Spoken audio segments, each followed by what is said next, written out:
ஹல்லேலூயா. இன்றைக்கும் நாம் ஒருவரை ஒருவர் சந்திக்கும்படி, இந்த சந்திப்பு கர்த்தரால் ஆசீர்வதிக்கப்பட்டதாக இருக்கும்படிக்கும் ஆண்டவர் நம்மத்திலே இறங்கி வந்திருக்கிறார். என்னை பார்த்து கொண்டிருக்கிற ஒவ்வொருவரையும் நசரேயனாகிய இயேசு கிறிஸ்துவின் வல்லமையுள்ள நாமத்தினால் வாழ்த்துகிறேன். வாழ்த்துதல் என்பது நம்முடைய உள்ளத்தின் ஆழத்திலிருந்து எழும்பி வருகிறதா இருக்கிறது. ஒவ்வொரு மனிதனும் வாழ்த்தும் பொழுது அந்த மனிதனுடைய வாழ்க்கை நல்லா இருக்கணும்னு சொல்லி உண்மையான மனசோட வாழ்த்தணும்னு வச்சுக்கோங்க, நிச்சயமாய் அந்த வாழ்த்துதல் நிறைவேறும். அப்படிப்பட்ட வாழ்த்துதல் நிறைந்த ஒரு வாழ்க்கைக்குள்ளே தான் நம்ம இன்றைக்கி வாழ்ந்துக்கிட்டு இருக்கிறோம். எப்படிப்பட்ட இடங்களில் நம்ம வாழ்கிறோம்? ஒவ்வொரு இடங்களையும் நம்ம ரசித்து வாழ்கிறவர்களாக இருக்கிறோம். ஒவ்வொருவர் தங்குகிற வீடுகளில் அவங்கவுங்க ரூம்ஸ் எல்லாம் எப்படி இருக்கணும் அப்படின்னு சொல்லி நாமே ஒரு திட்டம் பண்ணி ரொம்ப அழகாக அதை வடிவமைக்கிறோம். ஏன்னா நமக்கு இருக்கும்போது சுற்றி இருக்கிற சூழல் நல்லா இருந்தால் தான் அந்த இடத்துல நம்ம மனரம்யமாக இருக்க முடியும். ரம்யமாய் வாழ வேண்டும். நான் இதை விரும்பினபடினால் இங்கே வாசம் பண்ணுவேன் என்று கர்த்தர் சொல்லுகிறார். ஏன்னா வாசம் பண்ணணும்னா விரும்புகிற ஒரு இடம் தேவை. விரும்புகிற ஒரு இடம் தேவை. நரிகளுக்கு குழிகளும் ஆகாயத்து பறவைகளுக்கு கூடுகளும் உண்டு, மனுஷகுமாரனுக்கோ தலை சாய்க்க இடமில்லை. இடம் இல்லை என்று சொன்னார். அவருக்கு இடம் எங்கே இருக்கிறது? நம் ஒவ்வொருடைய இதயம்தான் அவர் தங்குகிற இடமாய் இருக்கிறது. இப்படித்தான் இதயங்களை ஆயத்தப்படுத்துகிற தேவன் நம்மோடு கூட இருக்கிறார். இன்றைக்கும் அவர் நம்மை பல இடங்களுக்குள்ளே அழைத்து கொண்டு போகிறார். சங்கீதம் 23 நாம் பார்த்தோம் என்றால் கர்த்தர் நமக்கு நல்ல மேய்ப்பனாய் வெளிப்படுகிறார். சங்கீதம் 23 சொன்னாலே ஒரு நல்ல ஆசீர்வாதம் உள்ள ஒரு சங்கீதம். எல்லாருக்கும் ரொம்ப பிடிக்கும். நம்ம அடிக்கடி அதை பார்க்காம அறிக்கை இடுகிறதான ஒரு சங்கீதம். ஒரு அருமையான சகோதரிக்கு ஒரு நாள் நான் ஜெபித்து கொண்டு இருந்த பொழுது கர்த்தர் இந்த சங்கீதத்தை தினந்தோறும் 3 முறை அவர்கள் வாழ்க்கையில் வாசித்து அதை படித்து அதை தியானம் பண்ணும்படி கர்த்தர் சொன்னார். தினந்தோறும் அவர்கள் 3 முறை அதை செய்தார்கள்.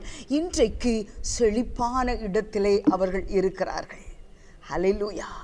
ஏனென்றால் கர்த்தர் நல்ல மேய்ப்பன், நல்ல மேய்ப்பனாய் இருக்கிறார். அப்போ நல்ல மேய்ப்பன் நம்ம எப்படிப்பட்ட இடங்களுக்கு கொண்டு போகிறவர் அப்படிங்கிறத நம்ம இன்னைக்கு பார்க்க போகிறோம்.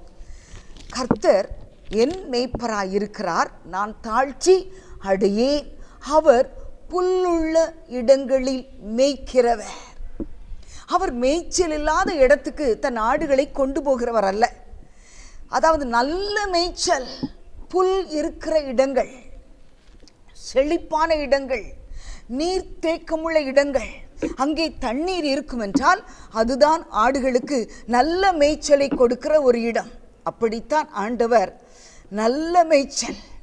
அதுலேயும் அவர் சொல்லுகிற அந்த வார்த்தை ரொம்ப அருமையான ஒரு வார்த்தை இல்லையா?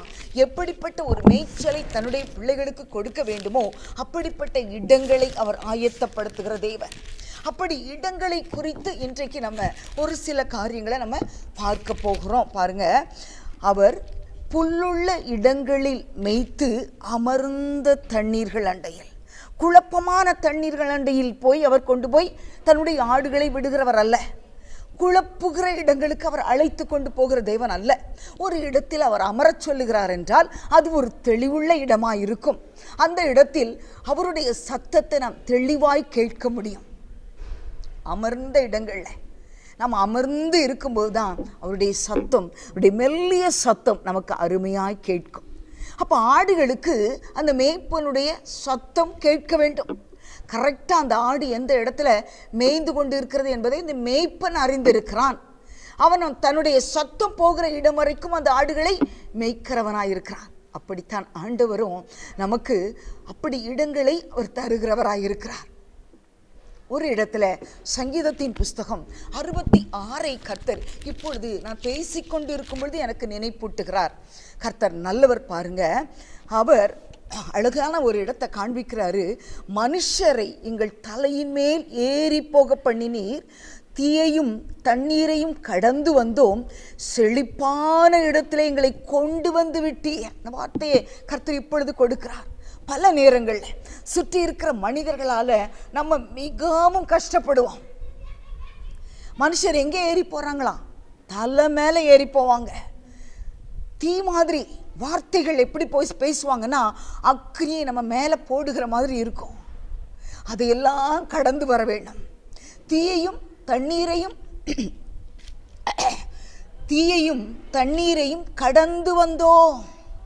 அப்போ இதையெல்லாம் கடந்து வர செய்கிற தேவன் தன்னுடைய அனுமதி இல்லாமல் அவர் இந்த காரியங்களை நம்ம வாழ்க்கையில் சம்பவிக்க விட மாட்டார்.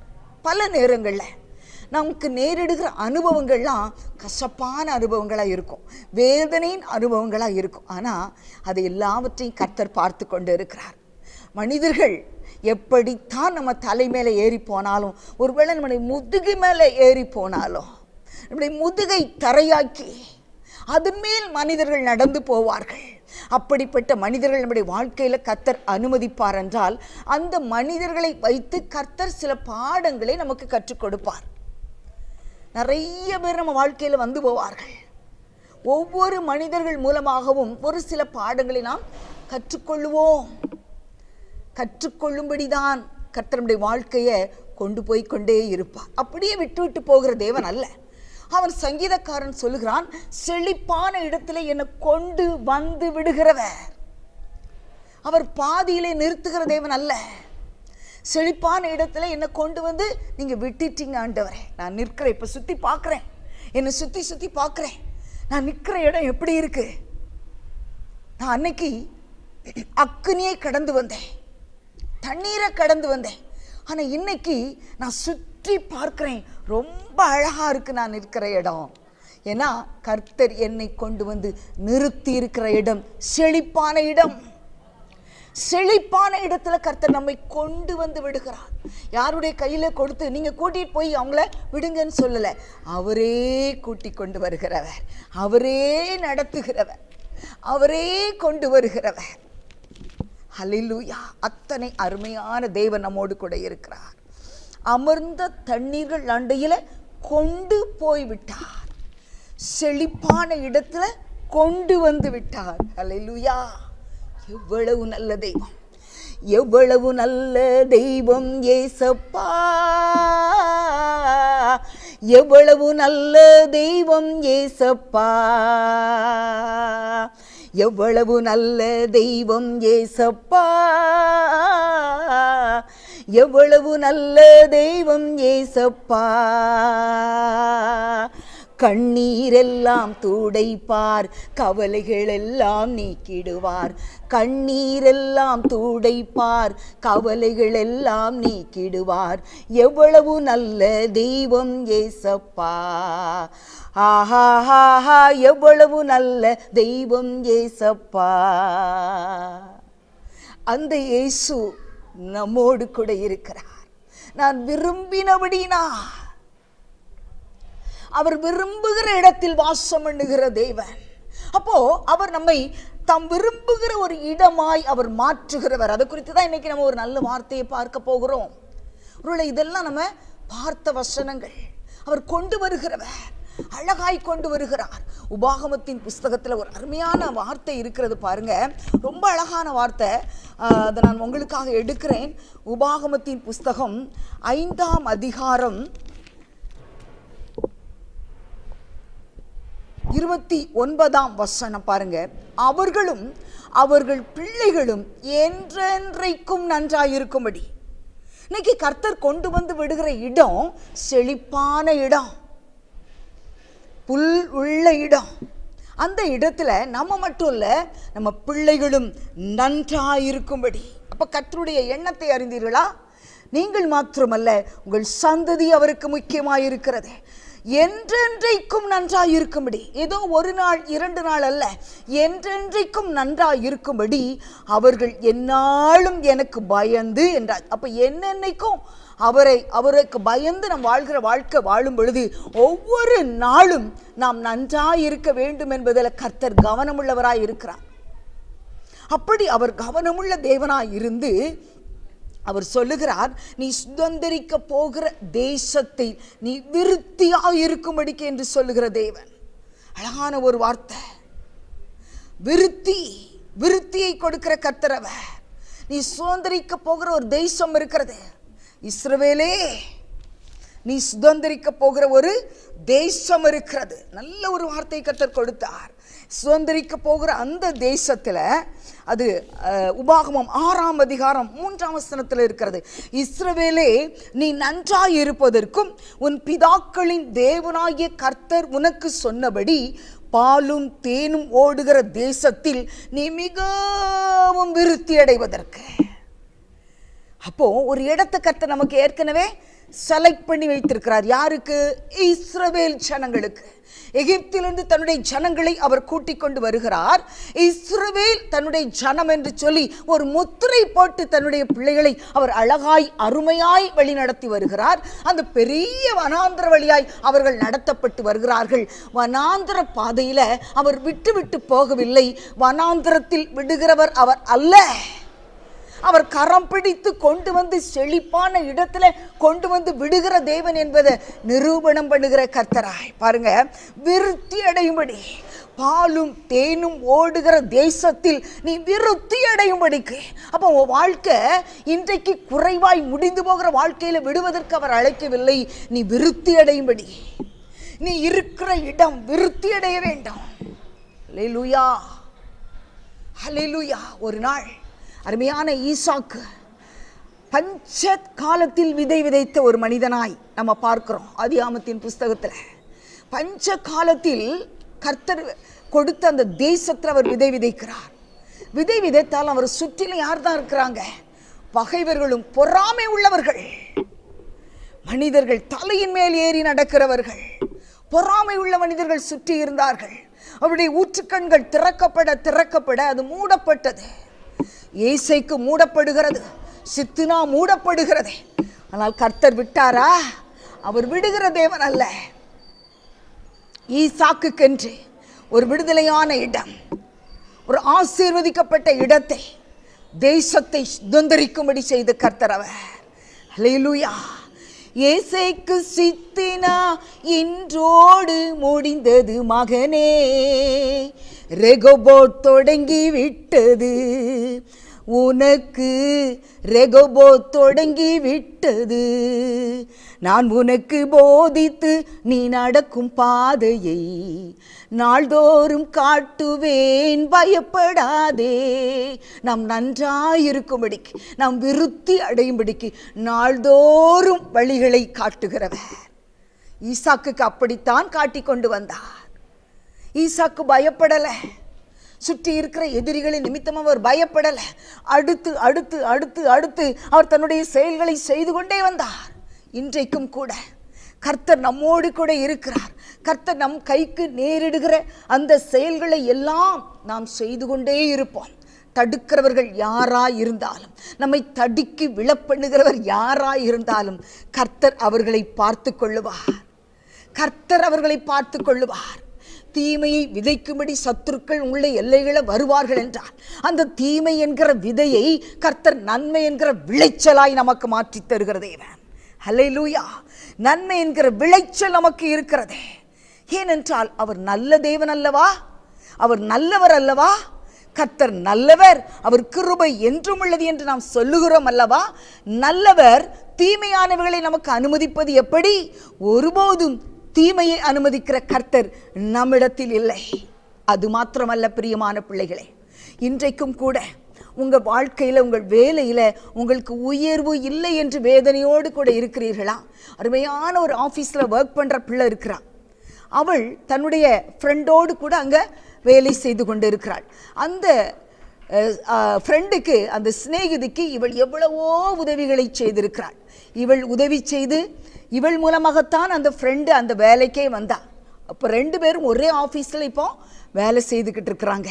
ஆனால் வேலை செய்கிற இடத்தில் இந்த மக ரொம்ப அருமையாக வேலை செய்வா. இவளுக்கு ஒரு உயர்வு வருகிற காலகட்டத்தில் இவள் மூலமாய் வேலைக்கு வந்த, இவளுக்கு சிநேகிதியாக இருந்தவள் அந்த மேனேஜரோடு கூட சேர்ந்து கொண்டு இவளுக்கு சில விரோதமான காரியங்களை செய்து வந்தாள். கர்த்தர் பார்த்து கொள்வார், கர்த்தர் பார்த்து கொள்ளுவார், கர்த்தர் பார்த்து கொள்ளுவார் என்று சொல்லி அந்த அன்பு சகோதரருடைய தாயார் ஜெபித்து கொண்டே இருந்தார்கள். நாட்கள் வந்தது. இந்த மகளுடைய உயர்வு இவளுக்கு கிடைக்கும்படி கர்த்தர் கிருபை செய்தார்.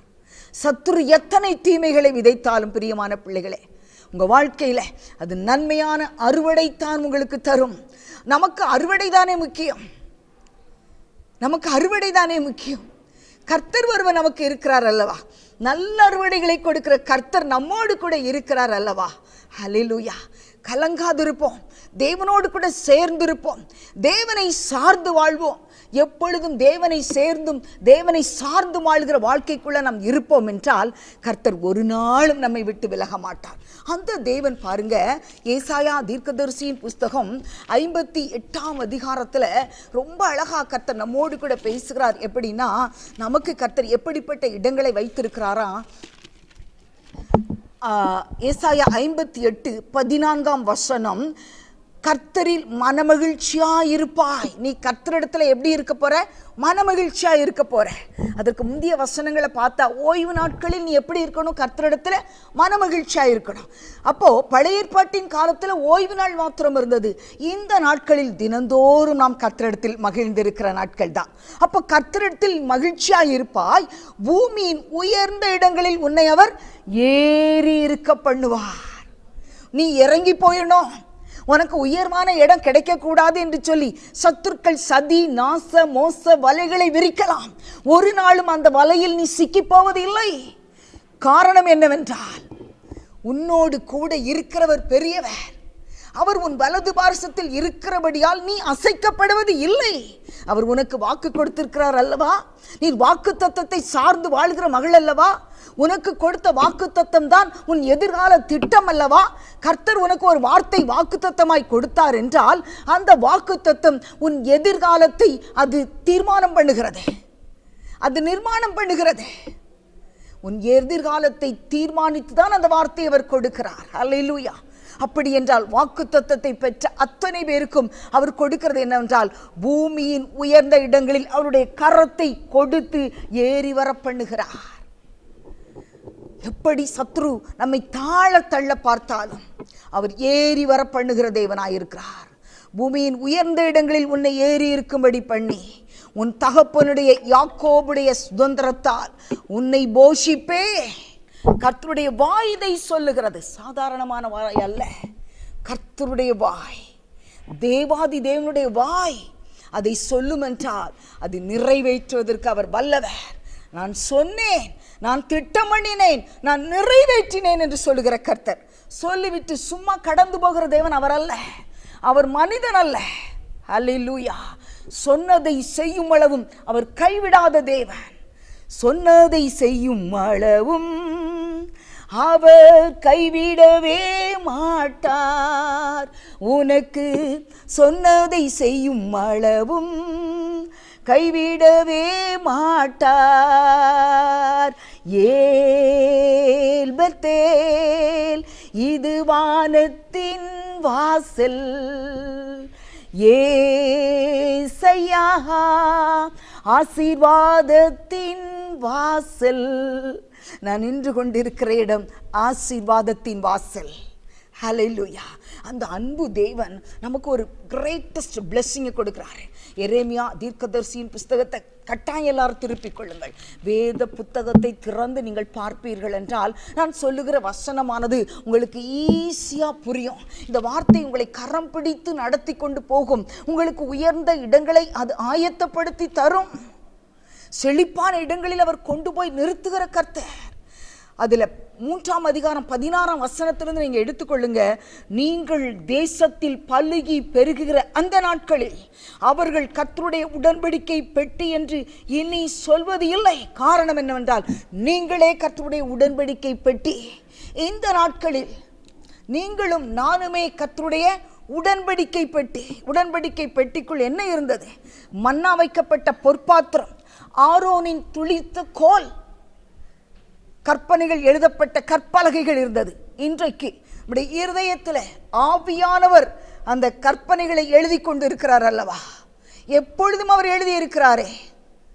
நமக்குள்ளாய் கர்த்தருடைய வார்த்தை வைக்கப்பட்டு இருக்கிறது அல்லவா. நாம் தெரிந்து கொள்ளப்பட்டவர்கள். நம்முடைய கோல் என்றைக்கும் துளிர்த்திருக்கிற கோலாய் இருக்கிறது. அப்படிப்பட்ட ஜனங்களாய் நாம் இருக்கிறோம் அல்லவா. நம்மை பார்த்துதான் கர்த்தர் சொல்லுகிறார் 17ஆம் வசனத்தில், அக்காலத்திலே எருசலேமை கர்த்தருடைய சிங்காசனம் என்பார்கள். அப்படி என்றால் நீங்கள் தான் கர்த்தருடைய சிங்காசனம், நான் தான் கர்த்தருடைய சிங்காசனம். விரும்பினபடினால் அங்கே வாசம் பண்ணுவேன் என்றாரே, அவர் வாசம் பண்ணுகிற சிங்காசனம் யார்? உங்க பெயரை போடுங்க. எருசலேமை கர்த்தருடைய சிங்காசனம் என்பார்கள் என்றால் உங்கள் பெயரை போடுங்கள். நான் என் பெயரை போடுகிறேன். கற்பகத்தை கர்த்தருடைய சிங்காசனம் என்பார்கள். அப்ப இந்த சிங்காசனத்துக்கு பத்தியில யாரெல்லாம் வரா? சகல ஜாதியாரும் எருசலேமில் விளங்கிற கர்த்தருடைய நாமத்தின் நிமித்தம் அதனிடமாய் வந்து சேருவார்கள். நாம் கர்த்தருடைய சிங்காசனம் என்று அழைக்கப்பட்டோம் என்றால் இந்த சிங்காசனத்தில் அமர்ந்திருக்கிறவர் யார்? இந்த இருதயமாகிய சிங்காசனத்தில் அமர்ந்திருக்கிறவர் கர்த்தர். அப்படி நம்மிடத்தில் அநேகர் வந்து சேர்வார்கள். அவர்கள் எப்படி இருப்பார்களா? அவர்கள் இனி தங்கள் பொல்லாத இருதயத்தின் இச்சையின்படி நடவார்கள். நாம் கர்த்தருடைய சிங்காசனமாய் இருப்போம் என்றால் கர்த்தர் நமக்கு கொடுக்கிற ஆசீர்வாதமான வார்த்தை, நம்மிடத்தில் பலர் வந்து சேருவார்கள். அவர்களுடைய இருதயத்தின் இச்சையின்படி இனி நடவாதபடி தேவனுக்கு ஏற்றவர்களாய் நடந்து கொள்கிற அந்த கிருபையை கர்த்தர் கொடுக்கிறார். அது மாத்திரமல்ல, பாருங்க 19ஆம் வரிசையில வசனத்துல, நான் உன்னை பிள்ளைகளின் வரிசையில் வைத்து, கர்த்தர் நம்ம பிள்ளைகளின் வரிசையிலே நம்மை அமர பண்ணுகிற தேவன். நான் உன்னை என்னுடைய பிள்ளையின் வரிசையில் வைக்கிறேன். நான் உனக்கு நல்ல சுதந்திரத்தை நீ எப்படி பெற்றுக்கொள்ளலாம் என்கிற யோசனையை நான் கொடுப்பேன். நீ இப்படி இந்த வழியில போ, நீ இப்படி போகும்போது உன்னுடைய சுதந்திரத்தை நீ பெற்றுக்கொள்ளுவாய். அப்போ கர்த்தர் சொல்லுகிறாரு, நீ என்ன பண்ணணும்னு சொல்லி உனக்கு நல் ஆலோசனையும் நல் யோசனையும் கொடுக்கிறவராய் நான் உன்னோடு கூட இருக்கிறேன் என்று சொல்லுகிறார். அந்த நேரத்தில் ரொம்ப அழகான வசனம், அதே 19 எரேமியா 3:19 பின்பகுதியை பாருங்க. ஆனாலும் நீ என்னை நோக்கி என் பிதாவே என்று அழைப்பாய். நம்ம எல்லாம் என்ன சொல்ல போறோம்? அப்பா அப்படின்னு கூப்பிட போறோம். அவர் என்ன சொல்றாரா? நீ என்னை விட்டு விலகுவதில்லை. பொதுவா கர்த்தருடைய வார்த்தை நம்ம என்ன பார்க்கிறோம்? நான் உன்னை விட்டு விலகுவதும் இல்லை, உன்னை கைவிடுவதும் இல்லை. ஆனா இந்த இடத்துல கர்த்தர் தன்னுடைய சிங்காசனமாய் நம்மை மாற்றி, அவருடைய தங்குற இடமாய் நம்ம மாற்றி அவர் சொல்லுகிறார், ஹே, நீ ஒரு நாள் என்னை விட்டு விலகி போக முடியாதுப்பா. நீ விலகி போகணும்னு நினைச்சாலும் நான் உன்னை விட மாட்டேன்றாரு. அதான் கர்த்தருடைய வார்த்தை. நீ என்னை விட்டு விலகவே முடியாது. நீ என்னை விட்டு விலக முடியாத ஒரு பந்தத்தை நான் உண்டு பண்ணி இருக்கிறேன் என்று சொல்லுகிறார். ஹல்லேலூயா. நீ என்னை விட்டு விலகுவதில்லை, நீ என்னை விட்டு விலகுவதில்லை என்று ஆண்டவராகிய கர்த்தர் நம்மை பார்த்து சொல்லுகிறார். என் பிள்ளைகளின் வரிசையில் உன்னை உட்கார வச்சிருக்கிறேன். என் பிள்ளைகளின் வரிசையில் அவர்களுக்கு என்னென்ன சுதந்திரத்தை நான் கொடுக்கணுமோ அவை எல்லாம் சரியாய் கொடுக்கிற தேவன் என்று சொல்லி அவர் தம்முடைய சுதந்திரத்தை நமக்கு கொடுப்பதற்கு, நம்முடைய சுதந்திரத்தை நமக்கு கொடுப்பதற்கு நம்மோடு கூட இருக்கிறார். ஹல்லேலூயா. நாம் கர்த்தருடைய சிங்காசனம் என்று அழைக்கப்படுவோம்.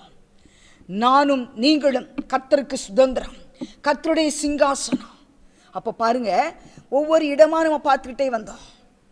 புல்லுள்ள இடங்களில் மேய்த்தார், செழிப்பான இடத்துல கொண்டு வந்து விட்டார், பூமியின் உயர்ந்த இடங்களில் ஏறி இருக்க பண்ணினார்.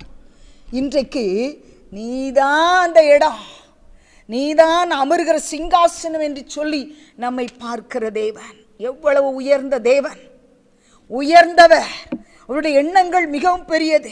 அவர் உயர்ந்த எண்ணங்களை உடையவராய் இருக்கிறபடியினால்தான் இன்றைக்கு அந்த உயரத்திலே நம்மை உட்கார வைத்து அழகு பார்க்கிற தேவனாய் நம்ம மத்தியில் இறங்கி வந்திருக்கிறார். நீ என்னை விட்டு நீ நினைச்சாலும் விலகி போக முடியாது என்ற வார்த்தையை கர்த்தர் இன்றைக்கு நமக்கு கொடுக்கிறார். சத்ரு நம்மை விட்டு, தேவனை விட்டு பிரிக்க முடியாது, விலகி போகவே முடியாது. ஹல்லேலூயா. இப்படி நல்ல வார்த்தைகளை கொடுத்த கர்த்தருக்கு நாம் நன்றி சொல்லுவோம், நன்றி சொல்லுவோம். எங்கள் அன்பின் பரலோக தகப்பனே, உடைய நல்ல வார்த்தைகளுக்காய் நாங்கள் நன்றி செலுத்துகிறோம் ஆண்டவரே.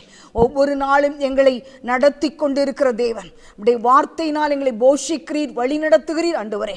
அப்பா, உடைய வார்த்தை ஆண்டவரே நீர் எங்களுக்கு கொடுக்கிற எந்தெந்த இடங்களில் எங்கள் கொண்டு போய் நிறுத்துகிறது என்பதை நாங்கள் பார்த்தோம். அது மாத்திரமல்ல, நாங்களே உமக்கு இடமாயிருக்கிறோம், நாங்களே நீர் தங்கும் ஆலயமாய் இருக்கிறோம், நாங்களே நீர் தங்கும் வீடாயிருக்கிறோம், நாங்களே உமக்கு சுதந்திரமாய் இருக்கிறோம், நாங்களே உமக்கு ராஜ்யமாய் இருக்கிறோம், நாங்களே உமக்கு நகரமாய் இருக்கிறோம். அப்பா, இப்படிப்பட்ட பெரிதான ஒரு ஆசீர்வாதத்தை எங்களுக்கு கொடுத்து அருமையான வார்த்தையை சொன்னீர். நீ என்னை விட்டு விலகுவதில்லை என்று சொல்லி ஆண்டவரே எங்களோடு நீர் பேசி இருக்கிறபடினால் உமக்கு ஸ்தோத்திரம். இந்த நல்ல தெளிவான வார்த்தைகளை எங்களுக்கு தந்து நீர் வழி நடத்தின கிருபைக்காக உமக்கு நன்றி. தொடர்ந்து பரிசுத்த ஆவியானுடைய இணைய சிநேகம் எங்களை சூழ்ந்து கொள்ளட்டும். நசரேனாகிய இயேசு கிறிஸ்துவின் நாமத்தில் வேண்டிக் கொள்ளுகிறோம் நல்ல பிதாவே. ஆமென், ஆமென். ஹல்லேலூயா, ஹல்லேலூயா. கர்த்தருக்குள் மகிழ்ந்திருப்போம்.